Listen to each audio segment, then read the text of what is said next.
ang aming dinner. Nagluluto ako ng pusit. Ayan o, alam niyo yung pusit ko kaya nakabikangkang. Kasi inalis ko lahat yung lamang loob niyan eh. Malalaki yan pero syempre pag naluto naman ang pusit, lumiliit. Ayan. Kasi hindi ko tinapon yung kanyang ink, kaya ayan blank. Inalis ko lang yung mga intestine niya sa loob. Iniwan ko yung tinta. Squid guys. Ang aming pang-ulam for tonight. Mahilig si mister niyan eh. Ginisa ko lang sa bawang sibuyas luya. Kailangan may luya kasi para mawala yung langsa.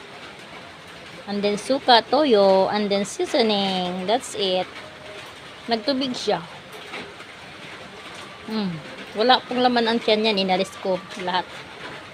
So that's it. That's all for tonight's dinner namin guys. Ulam namin yan. Bye!